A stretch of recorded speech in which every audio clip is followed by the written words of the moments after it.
Hi there. If you're over 40 years old and you're a little bit worried about maybe generating an income, a residual income for when you retire, then listen on here, because I get a lot of questions around how do I use property to retire, to actually give me a residual income when I stop working.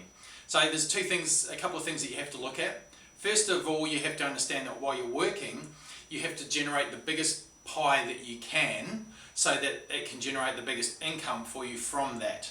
Okay, so a little bit like the golden goose laying the eggs for you.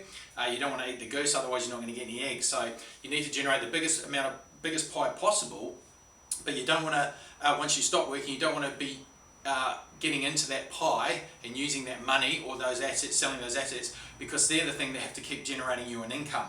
Okay, so the way that we do it with property, or the way that I like to do it, is firstly, as I say, you have to generate, while you're working, understand that you have to generate the biggest pie that you can, because that's going to generate an income coming off that's then going to support you.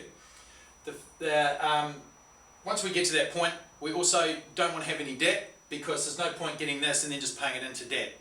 We need that to be, covering your lifestyle, if you want to go, your living expenses, and if you want to go on holidays or whatever it is, that's what that pays for, not debt. Okay, so if you have a mortgage, what I normally do with clients is set them up so that the first investment property they buy is the thing that will ultimately pay out their mortgage.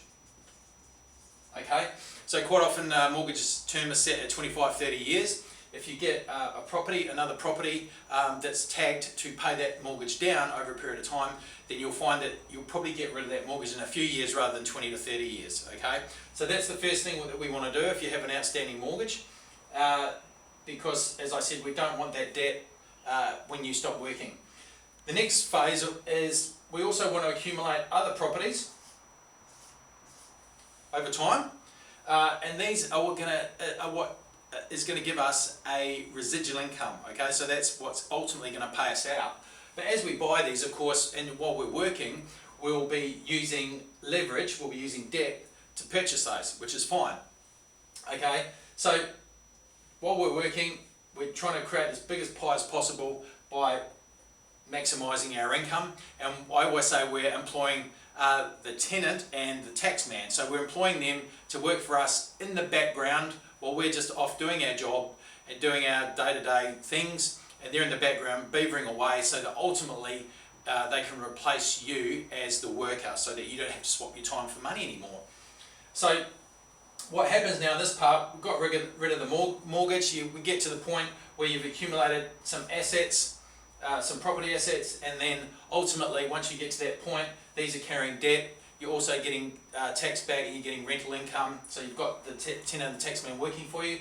But what we might do at this point, once we get to that, I'm not going to work any longer, you might sell one, maybe two, just depending on how much equity are in some of these properties, and then you'll pay out the debt from those in the same way that you use this first property to pay out your mortgage. And then these properties here will be paying you the income. So this will be your pie over here, and of course that's what generates your income once you stop working. So that's the way that you want to kind of look at it, get your head around it, and make sure that we get rid of that mortgage is the first thing. And of course, you might think sometimes getting 3, 4, 5 other properties is a big deal, but honestly, once the mortgage is gone and you've just got your income coming in and you've got all that equity there that you can utilise to leverage into other property, the whole process becomes a lot easier. And as these properties go up, you can get into others. So obviously it depends on your situation at the time, but that's something that has to be monitored.